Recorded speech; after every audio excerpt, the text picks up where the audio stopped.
ராமகிரிங்கிற கிராமத்துல ராமையா சுகுணாமான்னு ஒரு தம்பதி வாழ்ந்துட்டு வந்தாங்க.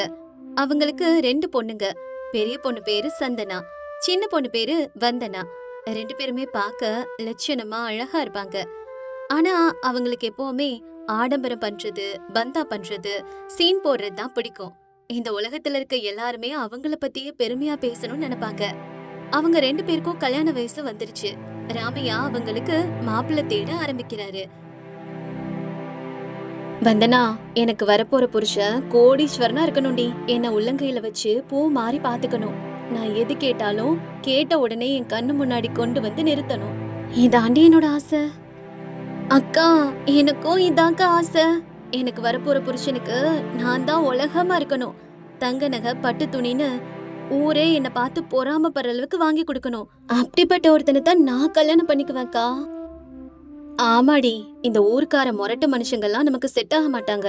பெரிய பணக்கார நமக்கு புருஷனா வந்தாதான் நம்ம அழகுக்கும் அறிவுக்கும் ஒரு கெத்து இருக்கும். இவங்க பேசுறது எல்லாத்தையும் தூரத்துல இருந்து கேட்டுட்டு இருந்த சுகுணாமா மெதுவா அவங்க பக்கத்துல வராங்க. அவங்க முகத்துல ஒரு சின்ன சிரிப்பும் கொஞ்சம் கவலையும் இருக்குது. என்னம்மா நீங்க? உங்க 2 பேரோட சிந்தனையும் எப்ப பார்த்தாலும் பணத்தை சுத்தியே தான் இருக்கு.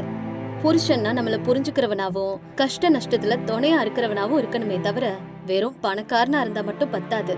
சொத்து பத்து இன்னைக்கு இருக்கும், நாளைக்கு போகும். ஆனா நல்ல குணம் மட்டும்தான் எப்பவுமே நிலைச்சிருக்கும். புரிஞ்சுக்குங்கம்மா. ஐயோ அம்மா, உன்னோடதெல்லாம் அந்த காலத்து பேச்சு. இந்த உலகம் மனுஷனை பார்த்து மதிக்கிறது இல்ல, மனுஷன்கிட்ட எவ்வளவு காசு இருக்குதுன்னு தான் மதிக்குது. நீ என்ன சொன்னாலும் சரி, எனக்கு ஒரு கோடீஸ்வரன் தான் புருஷனா வரணும் சொல்லிட்டேன். பேராசை எப்பவுமே பெரு நஷ்டத்துலதான் போய் முடியும் பிள்ளைகளா. உங்க அப்பா உங்களுக்காக நல்ல குணமா இருக்கிற மாப்பிள்ளையாத்தான் தேடுவாரு. அப்பதான் உங்க வாழ்க்கை நல்லா இருக்கும். ராமையா தன்னோட பொண்ணுங்களோட ஆசைகளை கேட்டு ரொம்ப பயந்தாரு. அவங்களோட இந்த ஆடம்பர எண்ணம் நாளைக்கு என்னென்ன பிரச்சனையை கொண்டு வருமோன்னு கவலைப்பட்டாரு. ஆனா எவ்வளவோ தேடி கடைசில நல்ல குணம் இருக்க 2 இளைஞர்களை தான் தேர்ந்தெடுத்தாரு. பெரிய பொண்ணு சந்தனாவ சூர்யாங்கிற பையனுக்கும், சின்ன பொண்ணு வந்தனாவ வேணுங்கிற பையனுக்கும் கல்யாணம் பண்ணி வச்சாரு. சூர்யா, வேணு 2 பேருமே நடுத்தர விவசாய குடும்பத்தை சேர்ந்தவங்க. கிராமத்து சூழல்ல கஷ்டப்பட்டு உழைக்கிறவங்க. கல்யாணம் முடிச்சதும் சந்தனாவும் வந்தனாவும் அவங்க புகுந்த வீட்டுக்கே கிளம்பி போனாங்க. ஆனா அவங்க வாழ்க்கை அவங்க கற்பனை பண்ண மாதிரி இல்ல. மாடி வீடோ, பட்டு துணிகளோ, பந்தாவோ அங்க எதுவுமே இல்ல. வெறும் உழைப்பும் சாதாரண வாழ்க்கையும் தான் இருந்துச்சு. ஆனா அவங்க புருஷங்க 2 பேரும் ரொம்ப நல்லவங்க. மனைவி மேல உயிரை வச்சு அவ்வளோ அன்பா பாத்துக்கிட்டாங்க. அப்ப ஒரு நாள் சந்தனாக்கு வந்தனா கிட்ட இருந்து ஒரு லெட்டர் வந்துச்சு. அத படிச்ச உடனே சந்தனா ரொம்ப அதிர்ச்சி ஆகுறா. அப்ப இப்படி நினைக்கிறா, ஐயோ என்னது இது? வந்தனா எழுதின லெட்டர்ல அவ இங்க மகாராணி மாதிரி வாழ்றன்னு எழுதியிருக்கா. போன வாரம் தான் அவ புருஷன் முத்து மாலை வாங்கி தந்தாராம். அடுத்த வாரம் என்ன பாக்குறதுக்காக வீட்டுக்கு வரேன்னு சொல்லிருக்கா. அப்ப என் நிலைமை என்ன ஆகுறது? நான் இங்க சாதாரணமா மொக்கையா வாழ்றேன்னு தெரிஞ்சா அவ என்ன நக்கல் பண்ணுவாளே. இப்ப என்ன பண்றதுனா? வந்தனாவும் அவ புகுந்த வீட்டுல சாதாரண வாழ்க்கையை தான் வாழ்ந்துட்டு இருந்தா. ஆனா தன்னோட அக்காவுக்கு முன்னாடி தான் கெத்தா இருக்கணும்னு நினைச்சு பொய்யா எழுதி அனுப்பிச்சிருந்தா. இப்ப சந்தனா புருஷன் கிட்ட இப்படி சொல்றா, ஏங்க, அடுத்த வாரம் என் தங்கச்சி வந்தனா நம்ம வீட்டுக்கு வரலாம். அவ வரதுக்குள்ள நம்ம வீடு பார்க்க அப்படியே புதுசா பந்தாவா இருக்கணும். நான் கட்டிக்கிறதுக்கு எனக்கு நல்ல பட்டு சேலை வேணும். என்ன சந்தனா லூசு மாதிரி பேசிட்டு இருக்க? இப்ப நம்ம கிட்ட அவ்வளவு காசு எங்க இருக்கு? போன வாரம் தானே விதை வாங்குறதுக்கு பணம் செலவு பண்ணோம். இப்ப இதெல்லாம் உனக்கு தேவையா? சம்பந்தம் இல்லாம என்னென்னமோ பேசிட்டு இருக்க. எனக்கு அதெல்லாம் தெரியாதுங்க. என் தங்கச்சி என்ன பார்த்து நக்கல் பண்ணக்கூடாது. நான் இங்க ரொம்ப கெத்தா வசதியா வாழ்றேன்னு அவகிட்ட சொல்லிருக்கேன். நீங்க எப்படியாவது வட்டிக்கு பணம் வாங்கியாவது எனக்கு நகையும் துணியும் வாங்கியே தீரணும். போய் சொல்லி மானத்தை காப்பாத்திக்கணும்னு நினைக்கிறது முட்டாள்தனம் சந்தனா. இருக்கிறத வச்சு நம்ம சந்தோஷமா இருக்கோம்ல. சொந்தக்காரங்க வந்தா நல்லபடியா உபசரிப்போம், அது போதும். ஐயோ, என் மானமே போக போகுது. நீங்க பாத்துட்டு சும்மா இருப்பீங்களா? நீங்க நகையும் துணியும் வாங்கிட்டு வரலனா நான் சாப்பிடவே மாட்டேன். உடனே எங்க அப்பா வீட்டுக்கு போயிடுவேன். சூர்யா தன்னோட பொண்டாட்டியோட பிடிவாதத்தினால வேற வழி இல்லாம வட்டிக்கு காசு கொடுக்கறவர்கிட்ட போய் பெரிய தொகைய கடனா வாங்கிட்டு வந்தான். சந்தனா கேட்ட எல்லா பொருட்களையும் வாங்கி கொடுத்தான். வீடே புது பொருட்களால நிறைஞ்சு போச்சு. சொன்ன மாதிரி வந்தனா தன்னோட புருஷனோட சந்தனா வீட்டுக்கு வந்தா. அங்க இருக்கிற ஆடம்பரத்தை பார்த்துட்டு வந்தனாவுக்கு தூக்கி வாரி போட்டுச்சு. அக்கா, உன் வீடு என்ன இவ்வளவு சூப்பரா இருக்கு?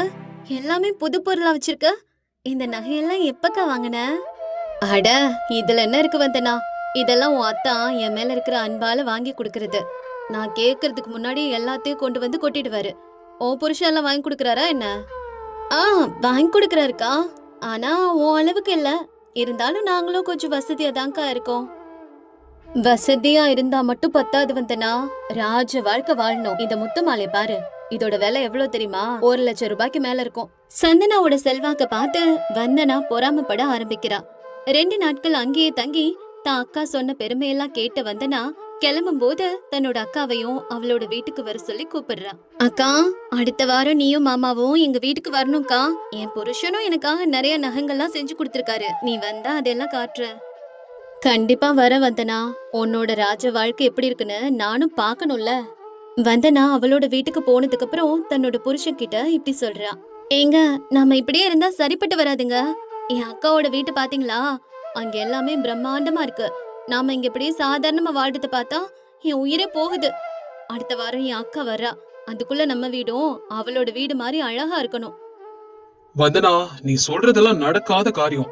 நம்ம கிட்ட இருக்கிற சொத்து எவ்வளவு, நாம செய்யற தொழில் என்ன, எல்லாம் உனக்கு தெரியும் தானே? ஆடம்பரத்துக்காக கடன் வாங்க கூடாது வந்தனா, புரிஞ்சுக்க. இந்த மாதிரி அட்வைஸ் எல்லாம் என்கிட்ட பண்ணாதீங்க. என் மானம் போக கூடாது. என் அக்கா புருஷன் எவ்வளவு பெரிய ஆள்னு அடுக்கடுக்கா என் அக்கா பேசும்போது நான் தலை குனிஞ்சு போய் நின்னேன். இப்ப நீங்க கடன் வாங்குறீங்களோ இல்ல வேற என்ன செய்றீங்களோ எனக்கு தெரியாது. எனக்கு புது புது பொருட்களும் புது நகைகளும் வேணும்.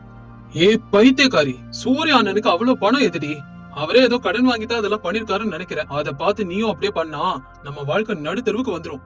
புரிஞ்சுக்க, இதெல்லாம் தேவையில்லாத வேலை. நீங்க இப்ப கடன் வாங்குவீங்களா இல்லையா?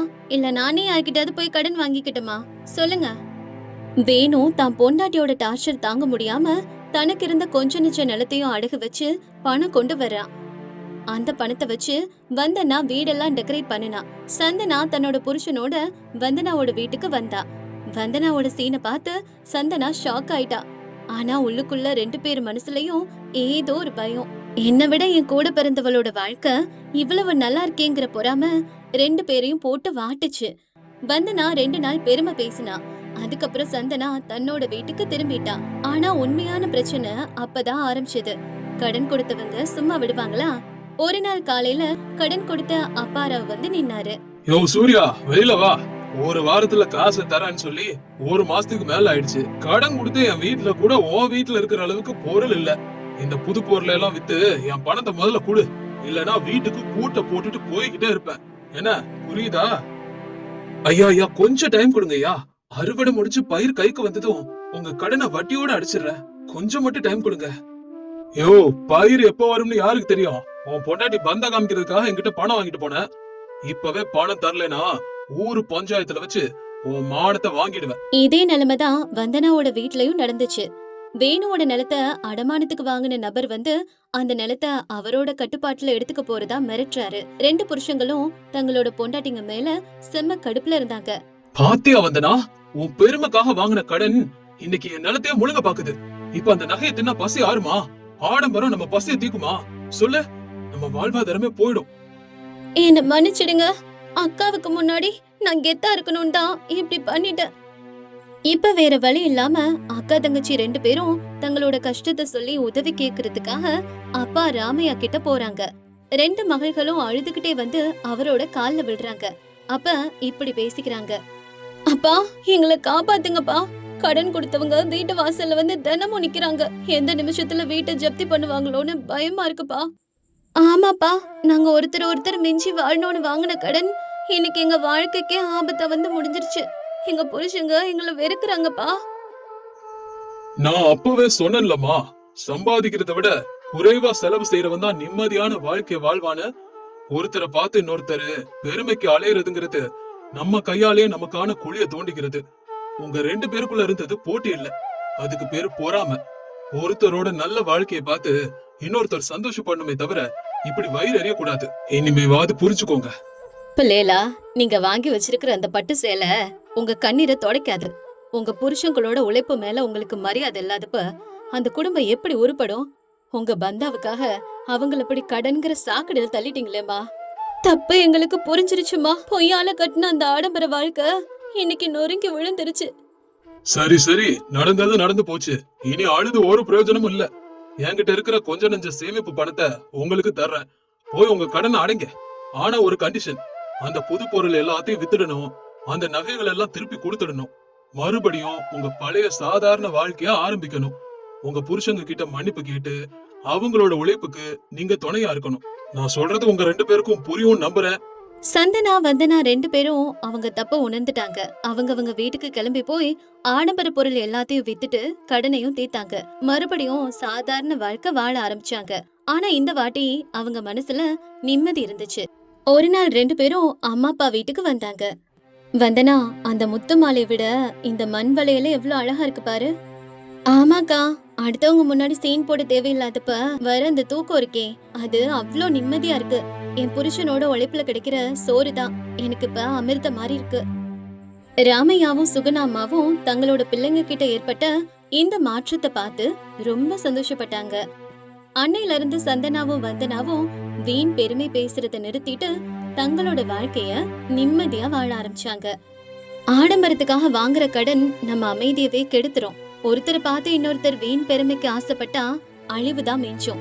பொறாம குணம் நம்ம கிட்ட இருக்கிற வரைக்கும் நம்ம நிம்மதியும் போயிடும். இதத்தான் இந்த கதை சொல்லுது.